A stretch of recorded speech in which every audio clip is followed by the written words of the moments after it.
So another day and another loss for East Bengal. Last 4টে ম্যাচে East বেঙ্গলের কাছে জয় নেই, আর টানা 3টে ম্যাচে হার। আর যদি রেজাল্ট দেখি তাহলে ড্রয়েতে 1-1। তারপর নেক্সট ম্যাচটা ছিল মুম্বাইয়ের এগেনস্টে, যেটা 3-2 গোলে ইস্ট বেঙ্গল হেরেছিল। তারপর 1-0 গোলে ডার্বি লস, এবং তারপর আবারও আজকে গোয়ার মাটিতে গোয়ার কাছে 1-0 গোলে লস। তো খুব মার্জিনাল লস, কিন্তু সেটা ইস্ট বেঙ্গলকে খুব বাজেভাবে এই মুহূর্তে হিট করে যাচ্ছে। যখন বছরের শেষের দিকে আমরা পৌঁছে গেছিলাম 2024-এ, তখন কোথাও একটা জিনিস মনে হয়েছিল যে East Bengal can qualify for the knockouts, top 6-এ ইস্ট বেঙ্গল যেতে পারে। অস্কার ব্রুজো এসে কিছুটা চেঞ্জ তো টিমকে করেছিলেন, টিমটা দৌড়চ্ছিল, ফিটনেস শো করছিল, কিন্তু অনাগত কিছু ইনজুরি এবং প্লেয়ারদের অফ ফর্ম, এবং এই মুহূর্তে দাঁড়িয়ে টিমটা যেহেতু পুরো ডিসম্যান্টেল হয়ে গেছে, সেখানে একদমই রিদিম খুঁজে পাচ্ছেন না কোচ নিজেও। কোচ তার মতো করে অনেক কিছুই চেষ্টা করছেন, স্ট্র্যাটেজির দিক থেকে, ট্যাকটিক্সের দিক থেকে, প্ল্যানিং এর দিক থেকে, কিন্তু যেহেতু তার হাত বাঁধা, সেইভাবে লটস অফ অপশনস নেই। সেই কারণে কিন্তু ইস্টবেঙ্গল কোথাও আস্তে আস্তে পিছিয়ে যাচ্ছে। আর প্লেয়াররা যখন ডেলিভার করতে পারছে না, যেটা নিয়ে কথা বলবো ডেফিনেটলি, অনেক নেগেটিভিটি এক একটা ম্যাচের মধ্যে। অ্যান্ড যতই সোশ্যাল মিডিয়াতে ইস্টবেঙ্গল ক্লাবের থেকে পোস্ট হোক যে হার্ড ফাইট হয়েছে, বাট যে ধরনের মিস হয়েছে, যে ধরনের ক্যাজুয়াল অ্যাপ্রোচ দেখা গেছে কিছু কিছু ক্ষেত্রে, সেটা কখনোই ইস্টবেঙ্গল নামটার সাথে সিরিয়াসলি যায় না। যাই হোক, কথা বলবো ইন ডিটেলসে সবকিছু নিয়ে। আর তার পাশাপাশি অবশ্যই চেন্নাই এফসির বিরুদ্ধে মোহনবাগানের ম্যাচ রয়েছে পরশুদিনকে, কালকে একটা গ্যাপের পর।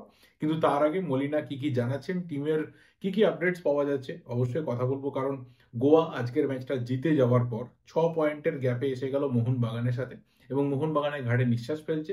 জামশেদপুর পরের ম্যাচটা জিতে গেলেও কিন্তু জামশেদপুরের সাথেও গ্যাপটা 5 পয়েন্টের এসে যাবে। তো বুঝতে পারা যাচ্ছে যে আস্তে আস্তে যত লিগ শেষের দিকে যাচ্ছে, ততই কিন্তু ফাইট জমাট বাঁধছে। এবং তার পাশাপাশি ট্রান্সফার রিলেটেড যা কিছু আপডেট রিমোট রয়েছে সবটাই শেয়ার করবো। দেখো, প্রথমে একটু ট্রান্সফার রিলেটেড কথাগুলো বলে দেওয়া দরকার। সেটা হচ্ছে যে কালকে একটা বিষয় শেয়ার করেছিলাম, যেটা মনোরমা ডেইলি থেকে পাবলিশড হয়েছিল। কারণ মন করা বিষয় কিছু না, আমরা কেউ ব্রেকিং দিইনি। সেটা হচ্ছে যে সের্জিও লোবেরা তিনি কেরালার পথে যাচ্ছেন ওড়িশা এফসি থেকে, এবং তার সাথে হুগো বুমোকে তিনি নিয়ে যাচ্ছেন কেরালাতে। এটা মনোরমা ডেলির তরফ থেকে পাবলিশ করা হয়েছিল, ব্রেক করা হয়েছিল, সেটা নিয়ে কথা বলেছিলাম। কিন্তু মার্কাস তারপরে জানিয়েছে যে না, এরকম কোনো সম্ভাবনা এই মুহূর্তে দেখা যাচ্ছে না, যেহেতু ওড়িশার সাথে কন্ট্রাক্ট রয়েছে। আর কেরালাতেও যে টার্মস অ্যান্ড কন্ডিশনস বা কোনো ধরনের ভার্বাল এগ্রিমেন্ট হয়েছে, তার কোনো রকম নিশ্চয়তা নেই। তো অনেকেই মনে করছে চলো এটা হয়তো মনোরমা ডেলির তরফ থেকে ফেক, কিন্তু কালকেই বলেছিলাম যে যেহেতু মনোরমা ডেলি তারা কেরালা ব্লাস্টার্সের অফিসিয়াল নিউজ পার্টনার, তো সেখান থেকে এই ধরনের একটা বেসলেস ব্যাপার বেরিয়ে আসবে, তার কতটা যুক্তি বা সত্যতা রয়েছে সিরিয়াসলি জানি না। কিন্তু যেহেতু তারা ব্রেক করেছে, এই দায় বা দায়িত্বটা তাদের, যে ঠিক না ভুল।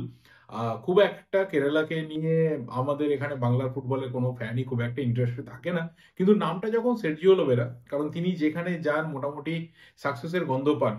এফসি গোয়াতে তিনি 3টে সিজন কাটিয়েছিলেন। লাস্ট সিজনটা রিমার্কেবল সিজন ছিল। একটা সিজন তিনি মুম্বাইতে কাটিয়েছিলেন, সেই সিজনটা আরো রিমার্কেবল ছিল। সিজন ডাবল করেছিলেন তিনি মুম্বাই সিটি এফসির হয়ে, যেটা তারপরে এখনো অবধি আমরা কাউকে করতে দেখিনি। এবং তারপর তিনি যখন ওড়িশার দায়িত্ব নিয়েছেন, ওড়িশাকে অনেকটা চেঞ্জ করেছেন। যদিও ওড়িশা এই সিজনে অনেকটা স্ট্রাগল করেছে, তার রিজনও কিছু রয়েছে, ঠিক আছে, সেটা অন্য ব্যাপার। কিন্তু এই সব কিছুর মাঝেও সের্জিও লোবেরা এই নামটাকে নিয়ে আমরা আলোচনা করি। তো সেখানে মনে হয়েছিল যে এটাকে একটু ডিটেলসে বলা দরকার, যে এই লোকটা যদি কেরালার দায়িত্ব নেন এবং তার সাথে আমাদের অন্যতম পছন্দের একজন প্লেয়ার হুগো বুমো যদি যায়, তাহলে কোথাও কেরালা কিন্তু চেঞ্জ হতে পারে।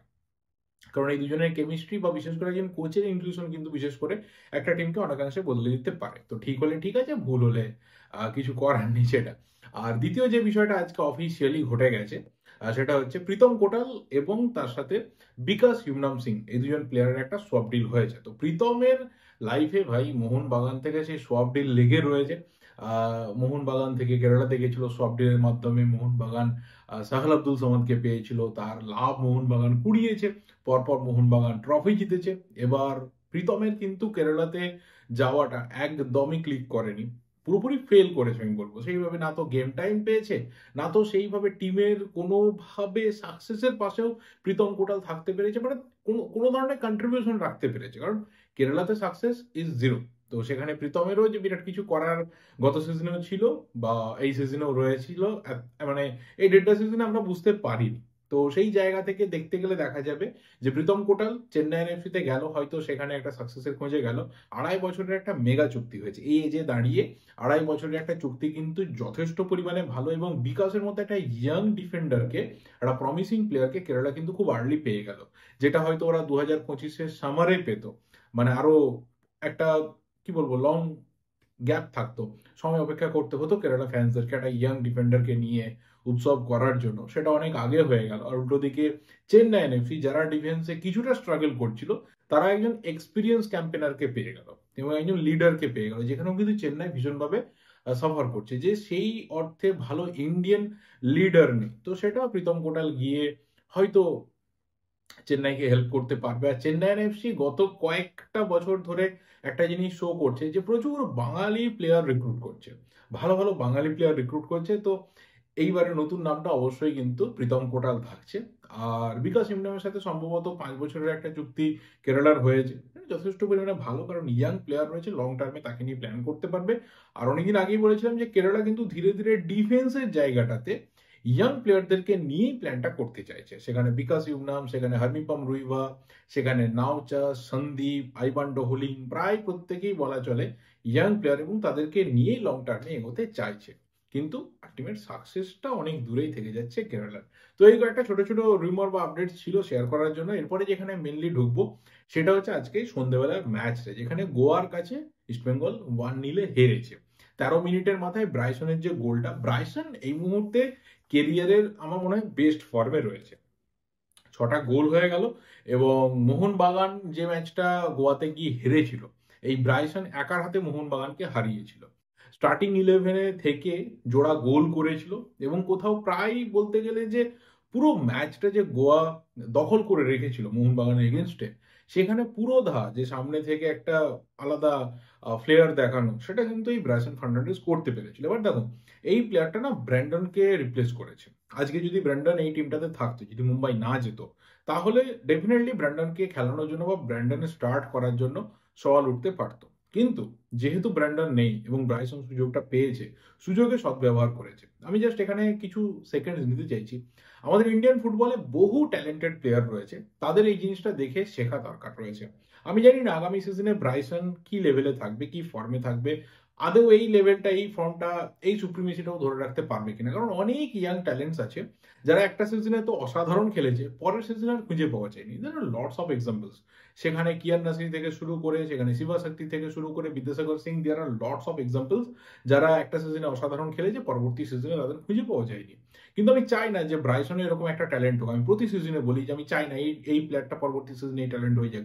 কিন্তু আমাদের ইন্ডিয়ান ফুটবলের এটা একটা বিরাট বড় গাফিলতি যে হয়ে যায় সেটা কোনো কারণে। হয়তো আমাদের ভাগ্যটাই খারাপ, হয়তো আমাদের ফুটবলের ভাগ্যটাই খারাপ যে আমরা এই ইয়াং ট্যালেন্ট গুলোকে টানা 7টা 8টা 10টা সিজন সেম একটা রিদিমে পারফরমেন্স করতে দেখি না।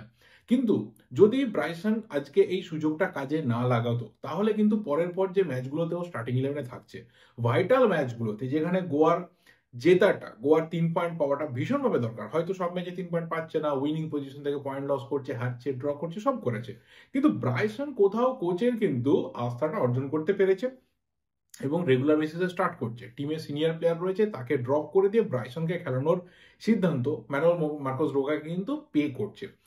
তিনি তার ফল হাতে নাতে পাচ্ছেন। 6টা গোল হয়ে গেল, এবং আজকেও আবারও এক বাংলার ক্লাবকে হারানোর নেপথ্যে কিন্তু ব্রাইসনের একটা গোলই যথেষ্ট হয়ে থাকলো।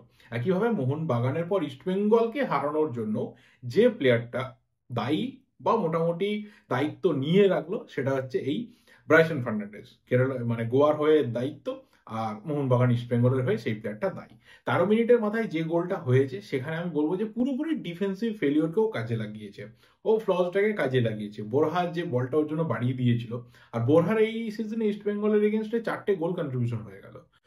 জুহরতে আমরা দেখেছিলাম যে হ্যাট্রিক করতে, 3টে গোল করেছিল, আর এই ম্যাচটাতে দেখলাম যে একটা অ্যাসিস্ট করতে, তো 4টে গোল কন্ট্রিবিউশন হয়ে গেল। এই প্লেয়ারটাকে ছাড়াটা একটা বিরাট বড় ভুল সিদ্ধান্ত ছিল, সেটা এখনো অব্দি ইস্টবেঙ্গল তার খেসারত গুনছে।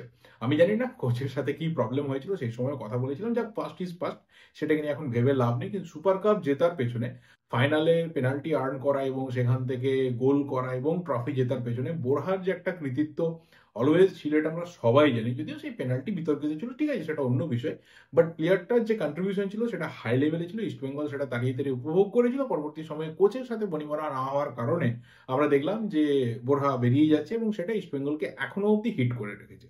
এই প্লেয়ারটা থাকলে কিন্তু টিমে একটা মাঝমাঠে লিডারশিপ থাকতো, একটা কোথাও আলাদা কোয়ালিটি রয়েছে প্লেয়ারটার মধ্যে ডেলিভার করার মতো। যে জায়গা থেকে ও বলটা ভাসিয়েছিল সেখান থেকে ব্রাইসন যে ফিনিশটা করেছে, আউটস্ট্যান্ডিং একটা ফিনিশ। কিন্তু আমি বলবো যে এখানে পুরো ডিফেন্সিভ ফেলিওর, পুরোপুরি ডিফেন্সিভ একটা ফেলিওর হয়েছে। কিন্তু এরপর ইস্টবেঙ্গল কামব্যাক করতে পারতো। আমি আসবো মেন পয়েন্টে, যে কেন হলো না, তার তিনটে রিজন রয়েছে। নাম্বার ওয়ান, সেটা হচ্ছে প্রচন্ড ক্যাজুয়াল অ্যাপ্রোচ। দেখো, যখন তোমার দেওয়ালে পিঠ ঠেকে গেছে, যখন তুমি স্টার্টিং 11-এ 11টা প্লেয়ারকে নামানোর পর বেঞ্চে দেখতে পাচ্ছ যে একটা মাত্র প্লেয়ার রয়েছে যে রিপ্লেসড হতে পারে এবং টিমে একটা কোথাও এফেক্ট আনতে পারে, বাকি যারা রয়েছে সব ইয়াং প্লেয়ার, কেউই রিপ্লেস হয়ে এসে কোনো ধরনের পরিবর্তন আনার মতো সেই কোয়ালিটিটা এখনো অবধি নেই। তো তখন তোমার যারা প্লেয়াররা রয়েছে সামনের দিকে, প্রত্যেকের চেষ্টাটা কি থাকবে, যে ঠিক এই সিচুয়েশনটাতে আমি যদি একটা হাফ চান্স পাই, একটা কোয়ার্টার চান্স পাই, সেটাকে আমাকে কনভার্ট করতে হবে, আমাকে কনভার্সন রেটটা হাই রাখতে হবে। বাট দেখা গেল বক্সের মধ্যে অনেক ভালো ভালো বল পাওয়ার পরেও কখনো ইস্টবেঙ্গল প্লেয়াররা সেই বল উড়িয়ে দিয়েছে, কখনো সেই বল প্রপার ফিনিশ করতে পারেনি। আর কখনো হয়েছে কি, ঋত্বিক তিওয়ারি আজকে অসাধারণ গোলকিপিং করে বেশ কিছু বল সেভ করেছে, সম্ভবত 5টা আমি দেখলাম ও সেভ হয়েছে। দ্যাটস ভেরি ইনসেন, কারণ ইস্টবেঙ্গলের বোধহয় শট অন টার্গেটই ছিল 6টা না 7টার মতো। তো ম্যাক্সিমামটা গোলকিপারের হাতে গেছে। সব কটাই যে খুব মানে আউটস্ট্যান্ডিং সেভ হয়েছে তা বলবো না, কিছু কিছু খুবই লপ্পা বলও হাতে পেয়েছে। এবার এই জায়গাতে দাঁড়িয়ে যদি তোমার ক্যাজুয়াল অ্যাপ্রোচ থাকে, দেন তুমি যত ফাইটই করো না কেন, 90 মিনিট ধরে যাই হয়ে যাক না কেন, যা খেলায় হয়ে যাক না কেন, রেজাল্ট কিন্তু তোমার হয়ে কথা বলবে না। সেকেন্ড থিং হচ্ছে যে পুয়ার ফিনিশিং, অত্যন্ত পরিমাণে poor finishing. Dimitrios Diamantakos last সিজনে শেষের দিকে যে চোটটা পেয়েছিল, এখনো অবধি তার ফলটা ইস্টবেঙ্গল ভোগ করে যাচ্ছে। জানি না তাকে হয়তো হাইপের ভিত্তিতে বা তার লাস্ট সিজনের গোল্ডেন বুট জেতা বা তার পারফরমেন্সের ভিত্তিতে ইস্টবেঙ্গল সই করিয়েছিল, কিন্তু তার চোটের কি স্ট্যাটাস রয়েছে, সেটা লং টার্মে ইস্টবেঙ্গলকে ক্ষতি করবে কি করবে না, এত কিছু ভেবে হয়তো ইস্টবেঙ্গলে এই সিগনেচারটা হয়নি এবং কেরলে একটা প্লেয়ারকে ছেড়ে দিচ্ছে, এটাও কিন্তু ভাবার বিষয় ছিল। সেখানে দাঁড়িয়ে দিমিত্রিয়স ডিয়ামান্টাকোসের এই সিগনেচারটা ইস্টবেঙ্গলে আমি বলবো না যে এখনো অবধি খুব ভালোভাবে ক্লিক করেছে। মাঝখানে কিছু ম্যাচে গোল করেছে, কিন্তু দেখা যাচ্ছে যে যত ম্যাচের সংখ্যা বেরিয়ে যাচ্ছে ততই কিন্তু দিমিত্রিয়স ডিয়ামান্টাকোসের যে পুয়ার ফিনিশিং, পুয়ার ফর্ম, সেটা কিন্তু কন্টিনিউ করছে। খুব ইজি বল ছাড়া গোলের মধ্যে ঠেলার যে সিচুয়েশন, সেটা কিন্তু দিমিত্রিয়সকে দেখে বোঝা যাচ্ছে না যে সেটা ছাড়া সে পারবে কিছু বলে। তো পুয়ার ফিনিশিং একটা রিজন। তার পাশাপাশি ইন্ডিয়ান প্লেয়াররা তারাও সেখানে অনেকাংশে যোগ দিয়েছে, সেটা ডেভিড হোক, সেটা মহেশ হোক, সেটা বিষ্ণু হোক। বিষ্ণুর কিছু কিছু ক্ষেত্রে ডিসিশন মেকিং এ ভীষণভাবে প্রবলেম হচ্ছে। আগেই কথা বলেছিলাম যে এই প্লেয়ারটার মধ্যে ট্যালেন্ট হাই লেভেলে রয়েছে। এই মুহূর্তে দাঁড়িয়ে মানে যতজন ইন্ডিয়ান ইয়াং প্লেয়ার্স রয়েছে ওভারঅল আইএসএল এ, তার মধ্যে Vishnu one of the best, top 5 এর মধ্যে একজন। যে আন্ডার 23 বা 24-25 এজের মধ্যে যারা রয়েছে, তার মধ্যে Vishnu one of the best.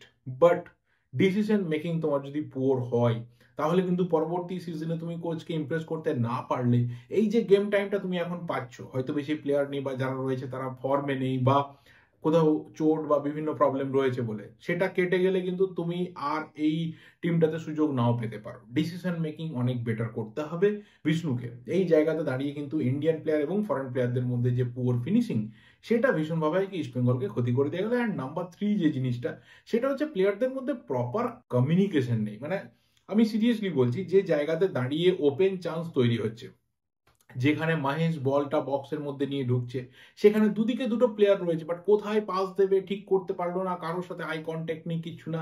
নিজে শটটা নিতে গেল, একদমই একটা শট ওয়েস্টেজ হয়ে গেল। আদারওয়াইজ কিন্তু ওখানে আরো একটা দুটো পাস খেললে ডিফেন্সের উপর বক্সের মধ্যে কিন্তু গোয়ার ডিফেন্সের প্রেসার বাড়তো। এই জায়গাটা কিন্তু ভীষণভাবে মিসিং লাগছিল, যে প্রত্যেকে সেই আবারও পুরনো টাইমের মতো, সেই কার্লোস কোয়াদ্রাতের মাঝামাঝি সময় বা শেষের দিকের কোচিং এ যেটা দেখা যাচ্ছিল, যে যে খেলছে নিজের মতো খেলছে, নিজের জন্য খেলছে, কেউই কিন্তু টিমের জন্য খেলছে না। তার মনে রাখা দরকার যে তার গায়ে লাল হলুদ রঙের একটা জার্সি রয়েছে, তার বুকের বাঁদিকে ইস্টবেঙ্গলের ব্যাজ রয়েছে, যে ইস্টবেঙ্গল বহু ভালো ভালো মেমোরি আমাদেরকে ইন্ডিয়ান ফুটবলে গিফট করেছে লাস্ট 105 বছর ধরে। এটা মাথায় রাখা দরকার। বাট সবকিছু মাথায় রেখেও কিন্তু প্লেয়ারদের মধ্যে যে পুয়ার কমিউনিকেশন, নিজেদের মধ্যে ল্যাক অফ কমিউনিকেশন বলবো, সেটা কিন্তু আলটিমেট এই টিমে গোল না করা বা সাকসেস না পাওয়া বা অন্তত পক্ষে পিছিয়ে গিয়েও ফিরে না আসার যে কারণগুলো, সেটাকে কিন্তু দর্শায়। বাট তার পাশাপাশি কিছু মানে আমি বলবো যে পজিটিভ দিক রয়েছে, যার মধ্যে যেটা মেন পজিটিভ দিক আমি অন্তত খুঁজে পেয়েছি সেটা হচ্ছে রিচার্ড সেলিস প্লেয়ারটা শুরু করেছিল, কারণ এছাড়া কোনো অপশনস ছিল না। ক্লেটন সিলভাকে শুরু করাতে হতো, তার থেকে কোচ মনে করেছেন রিচার্ড সেলিসকে নামিয়ে দাও, ক্লেটন তো দেখে নিচ্ছি ভাই লাভ তো কিছু হচ্ছে না, একটা মাত্র অ্যাসিস্ট, তাও মানে কি বলবো পড়ে পাওয়া 14 রানের মতো সেটা হয়ে গেছিল।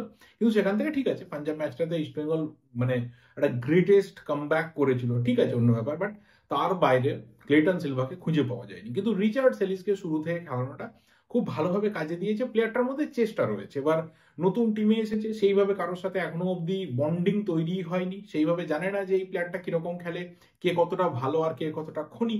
কিন্তু এই প্লেয়ারটার মধ্যে কোয়ালিটি রয়েছে, ট্যালেন্ট রয়েছে, পায়ে বল কন্ট্রোল ভালো, স্কিল ভালো। কিন্তু যে জিনিসটা আমি ভীষণভাবে ওর থেকে দেখলাম গোটা ম্যাচের মধ্যে, সেটা হচ্ছে ফিটনেসে একটা বিরাট বড় প্রবলেম রয়েছে। যদি ফিট থাকে, যদি আরো নিজের ফিটনেসকে ও আপলিফট করতে পারে, তাহলে ইস্ট বেঙ্গলকে খুব ভালো সার্ভিস দেবে। আদারওয়াইজ যেভাবে ম্যাচের শেষের দিকে হঠাৎ করে পায়ের ব্যথা নিয়ে বসে পড়লো, যেভাবে ওকে মোটামুটি কাতরাতে দেখা গেল, এটা যদি কন্টিনিউ হয় তাহলে কিন্তু ইস্ট বেঙ্গলের কপালে আবারও দুঃখ রয়েছে প্লেয়ারের ইঞ্জুরি নিয়ে। বাট হ্যাঁ, আমি বলবো স্কিলফুল প্লেয়ার, ডেডিকেশন রয়েছে। প্রথম দিনকে এসে যেভাবে কোথাও একটা কিছু করে দেখানোর তাগিদ ছিল, একটা কিছু ভালো ডেলিভারি দেওয়ার তাগিদ ছিল, শট নিয়েছে, ভালো ক্রস রেখেছে, ভালোভাবে কম্বিনেশন করছিল একটা প্লেয়ারই শুধুমাত্র, সেটা আমার যথেষ্ট ভালো লেগেছে। বাদ বাকি যারা রয়েছে তারা তো অ্যাজ ইউজুয়াল যে খেলাটা খেলে যাচ্ছে সেটাই খেলছে, এবং ফাইনালি ইস্ট বেঙ্গলের যে রেজাল্টটা কন্টিনিউ হচ্ছে সেটা কখনোই ইস্ট বেঙ্গলকে আর টপ 6-এর দিকে নিয়ে যাবে না। 11, 12, 13 এই জায়গাটাতে ইস্টবেঙ্গল, হায়দ্রাবাদ আর মোহামেডান স্পোর্টিং তারাই কিন্তু ওই আপ ডাউন করছে নিজেদের মধ্যে। এই তিনটে টিমের কেউই এখনো অব্দি 10-এর ওপরের দিকে আর উঠে আসতে পারছে না, যেটা ভীষণভাবে আমি বলবো যে ওপরের দিকের টিমগুলোকে তো হেল্প করছে, কিন্তু এই টিমগুলোর আর একটু ভালো পারফরমেন্স বা আরেকটু মানে কি বলবো বেটার ডেডিকেশন দেখতে পেলে ফ্যান্সরাও খুশি হবে। বাট এই ধরনের রেজাল্ট ইস্টবেঙ্গলের জন্য একদমই কাঙ্ক্ষিত ছিল না যখন সিজন শুরু হচ্ছে, সেই কথা মাথায় রাখলে। কিন্তু জানুয়ারি মাসে অনেকটা চেঞ্জ করা যেত ইস্ট বেঙ্গলকে, সেটা হয়নি। কি জন্য হয়নি সেই কারণটা অবশ্যই ইস্ট বেঙ্গলের দায়িত্বে যারা রয়েছেন তারা খোঁজার চেষ্টা ডেফিনেটলি করবেন। কিন্তু ইস্ট বেঙ্গলে আরো বেটার খেলা অন্তত পক্ষে আজকে দরকার ছিল, কারণ অনেকে বলবো অপশনস ছিল না, প্রবলেম রয়েছে, সবই আছে। বাট যারা রয়েছে তারাও যদি আর একটু তেড়ে ফুঁড়ে খেলতে পারতো তাহলে বেটার কিছু একটা দেখতে পারতাম। তবে হ্যাঁ, গোয়া অনেক চান্স মিস করেছে, দুবার বল গিয়ে পোস্টে হিট করেছে, এটাও ঠিক কথা। ওপেন নেট মিস করেছে সাদিকু, তারপর মারামারি করে লাল কার্ডও দেখেছে, যেটা অনেকের হার্টস লেগেছে। আমি বলবো ঠিকই আছে, এই ধরনের জায়গাতে তুমি যদি মানে বল ছাড়া কুস্তি করো, সেখানে অবশ্যই রেফারি তার ডিসিশন নেবেন। আর রেফারি যখন রয়েছে ক্রিস্টাল জন, সেই ক্ষেত্রে আমরা আর কিছু বলতে পারি না, কারণ তিনি ইন্ডিয়ান ফুটবলের রেফারি লর্ড। যাই ডিসিশন দিক না কেন সেটা আমাদের অনেক সময় মেনেই নিতে হয়। তো ভুল ডিসিশন তো আমি একদমই বলবো না, হার্টসও বলবো না। ওই ধরনের উইদাউট বলে যদি মারামারি করো তাহলে কার্ড খেতেই হবে, সেটাই হয়েছে। তো সাদিকুকে পরের ম্যাচে গোয়া মিস করবে, ইস্টবেঙ্গল পরের ম্যাচে নন্দকুমার শেখারকে মিস করবে। আননেসেসারি একটা ইয়েলো কার্ড কনসিড করে ফেললো। টিমের এই সিচুয়েশন, পরবর্তী ম্যাচে কে খেলবে না খেলবে এখনো অব্দি কোনো কিছু ঠিক নেই, সেই জায়গাতে দাঁড়িয়ে একটা আননেসেসারি ইয়েলো কার্ড কনসিড করা, ও জানে 3টে ইয়েলো কার্ডে রয়েছে, 4 নম্বর ইয়েলো কার্ড ওকে পরের ম্যাচে ছিটকে দিল। আমি তখন অস্কার ব্রুজোর মুখের দিকে ক্যামেরাটা গেছিল, আই ওয়াজ জাস্ট সিইং হিম, কি সিরিয়াসলি ওনার যে অভিব্যক্তিটা ছিল, that was so much depressed. যে এই জায়গাতে দাঁড়িয়ে একজন সিনিয়র প্লেয়ারের ঠিক যতটা ইনভলভমেন্ট থাকা দরকার, যতটা টিমের প্রতি ডেডিকেশন থাকা দরকার, সেটা কোথাও মিসিং লাগছে। এই জায়গাতে দাঁড়িয়ে নন্দা ওই আননেসেসারি ফাউলটা না করতে পারতো, ইয়েলো কার্ডটা না নিতে পারতো। ও যেন মনে হলো যে ইয়েলো কার্ডটা নিল, এবং পরের ম্যাচটা যখন ও মিস করবে তখন এটাই দেখার হবে যে রাইট ব্যাকে যেখানে ও স্টপ গ্যাপ খেলছিল সেখানে কে আসে। বড় সমস্যার মুখোপাধ্যায় ইস্ট বেঙ্গল রয়েছে, সেখান থেকে কিভাবে ফিরে আসে ইস্ট বেঙ্গল অস্কার ব্রুজোর হাত ধরে, কতটা সম্মানজনক পয়েন্ট নিয়ে সিজন শেষ করে, সেই দিকে আমরা তাকিয়ে থাকবো। লাস্ট অবশ্যই কথা বলবো মোহনবাগানে ম্যাচ রয়েছে পরশুদিনকে চেন্নাইয়ের এফসির সঙ্গে। কোচকে বেশ কিছু বিষয় জানতে চাওয়া হয় এবং তিনি বেশ কিছু বিষয় মজার ছলে উত্তর দিয়েছেন। কয়েকটা মেজর ব্যাপার যেমন বলা রয়েছে যে সাহাল আব্দুল সামাদ কিন্তু ট্রেনিং এ ফিরেছে। সাহাল আব্দুল সামাদ পরের ম্যাচটাতে সম্ভবত অ্যাভেলেবেল থাকতে পারে, তাকে চেন্নাই নিয়ে যাওয়া হতে পারে। তবে অনিরুদ্ধ থাপা এখনো অব্দি ট্রেনিং এ ফেরেনি, তো অনিরুদ্ধ থাপা হয়তো ম্যাচটা চেন্নাইয়ের বিরুদ্ধে মিস করতে চলেছে, তার প্রাক্তন টিমের বিরুদ্ধে ম্যাচ মিস করতে চলেছে। এবং প্রীতম কোটালের ব্যাপারে জানতে চাওয়া হয় এবং তিনি জানেন যে ইয়েস, প্রীতম ওয়াজ মাই বয়। এবং আমরা জানি যে যখন অ্যাথলেটিকো দি কলকাতা ছিল তখন মলিনার কোচিং এ প্রীতম কোটাল খেলেছিল, সেই সিজনে অ্যাথলেটিকো দি কলকাতা চ্যাম্পিয়ন হয়েছিল। প্রীতম, প্রবীর, প্রচুর বাঙালি প্লেয়ার, দেবজিৎ মজুমদার, তাদের মানে contribution high on the level ছিল, এবং তাদের সাথে হোসে মলিনার যে সম্পর্ক সেটা বহুদিন কন্টিনিউ ছিল। সোশ্যাল মিডিয়ার দিকে নজর রাখলে আমরা দেখতেই পেতাম। তো প্রীতম কোটাল যখন অপোনেন্টের দিকে থাকছে, সেটা হোসে মলিনার জন্য একটা ভীষণ বড় চাপের জায়গায়, যে একটা সিনিয়র প্লেয়ার রয়েছে, এক্সপিরিয়েন্স ক্যাম্পেনার রয়েছে, এবং মোহনবাগানের কাছে শুধুমাত্র চাপ নয় বলবো, ইমোশনের জায়গা রয়েছে। লং টার্ম মোহনবাগানে সেই ইয়াং এজ থেকে খেলে আসছে, লাস্ট কয়েকটা সিজন অন্য টিমে অন্য জার্সিতে খেলতে দেখা মোহনবাগান জনতার জন্য একদমই ঠিকঠাক না। বাট হ্যাঁ, এটা প্রফেশনাল ফুটবল, সেই ক্ষেত্রে কিছু করার নেই। প্রীতমের জায়গাতে থাকবে, মোহনবাগানের জায়গাতে থাকবে। অ্যান্ড প্রীতমের ইনক্লুশনটা কোথাও চেন্নাই এফসিকে কিছুটা বুস্ট দিতে পারে ডিফেন্সিভ লাইনে, যেহেতু ওরা কিছুটা স্ট্রাগল করছে। অ্যাটাকিং ওয়াইজ অতটা ভালো, ডিফেন্সিভে কিন্তু প্রচুর প্রবলেম আছে। তো সেই জায়গাতে কিছুটা প্রীতমের ইনক্লুশনটা টিমকে হেল্প করতে পারে। তবে তার পাশাপাশি বেশ কিছু ফানি ব্যাপার উঠে আসে, কিন্তু কয়েকটা মেজর ব্যাপার শেয়ার করা রয়েছে। যেমন হচ্ছে যে কিছু প্লেয়ার রয়েছে, তারা কিন্তু ডেফিনেটলি মলিনার কাছে মোটামুটি রেড লাইনে থাকবে আগামী কয়েকদিনের মধ্যে। যদি এই লেভেলের পারফরমেন্স কন্টিনিউ হতে থাকে, তাহলে কিন্তু পরবর্তী সময়ে তিনি ভাববেন যে এই প্লেয়ারদেরকে নিয়ে আরো পরবর্তী যত ম্যাচ এগোবে, বিশেষ করে যখন ভাইটাল টাইম আসবে, তাদের গেম টাইম যদি কমিয়ে দেওয়া হয়, সেই ক্ষেত্রে আমরা অবাক হব না। যেমন নাম্বার 1 হচ্ছে লিস্টন কোলাসো। আমি সিরিয়াসলি বলছি, প্লেয়ারটার ট্যালেন্ট ইন্ডিয়ান ফুটবলে ওয়ান অফ দ্য বেস্ট, এই নিয়ে আমাদের কোথাও কোনো সন্দেহ নেই। যে কজন আমাদের ইউথ উইঙ্গার্স রয়েছে বা সিনিয়র, ও সিনিয়রই হয়ে গেছে এই মুহূর্তে, যারা উইঙ্গার্স রয়েছে তার মধ্যে ও one of the best, top 3-র মধ্যে একজন। কিন্তু ওকেও ভাবতে হবে যে টিমের জন্য খেলতে হবে, কোথাও ডেডিকেশনটা সেই লেভেলে দেখাতে হবে, কোথাও পারফরমেন্সটাকে সেই লেভেলে রাখতে হবে। And decision making, that's a big concerning part of Liston Colaco. যদি এটা কন্টিনিউ হতে থাকে, তাহলে আশিক কুরুনিয়ান ফিট হয়ে উঠছে আস্তে আস্তে। আগামী একটা দুটো ম্যাচ হয়তো মিস হবে, কিন্তু শেষের দিকে যখন ভাইটাল ম্যাচগুলো এসে যাবে, আশিক 100% ফিট হয়ে যাবে। তো তখন ফিট হয়ে গেলে কি হবে, লিস্টনের কিন্তু গেম টাইমের উপর কোপ পড়ে যেতে পারে।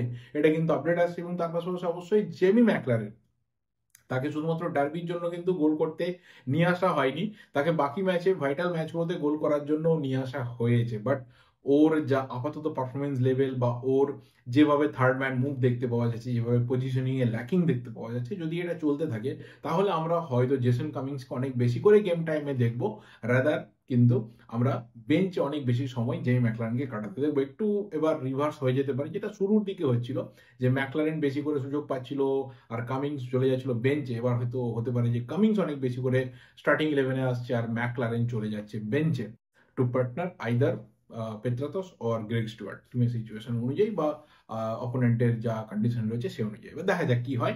এই কয়টা ছোট ছোট ব্যাপার রয়েছে, বিষয় রয়েছে। বাকি মোহনবাগান যে ছন্দে রয়েছে, সেখানে বাকি টিমরা আস্তে আস্তে এগিয়ে আসছে, ঘাটের কাছে নিঃশ্বাস পাচ্ছে। কিন্তু আবারও বলছি যে লাস্ট 8টা ম্যাচ বাকি রয়েছে, এই 8টা ম্যাচের মধ্যে সামনে 4টে ম্যাচ কিন্তু ভীষণভাবে ভাইটাল।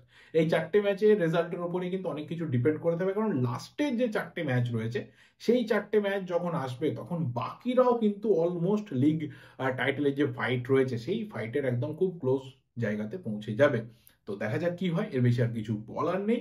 আপাতত নেক্সট যে ম্যাচ রয়েছে, তার আগে মলিনা কিন্তু ready to fight Chennai FC. চেন্নাইয়ের মাঠে খেলা রয়েছে, দেখা যাক কি হবে, ওটা হবে ম্যাচ। তো সেদিনকে কথা হবে, সেদিনকে দেখা হবে। কালকে যদি কিছু আপডেটস থাকে, কিছু দেওয়ার থাকে, তো অবশ্যই ভিডিও নিয়ে আসবো, না হলে সেই পরশু দিনকে।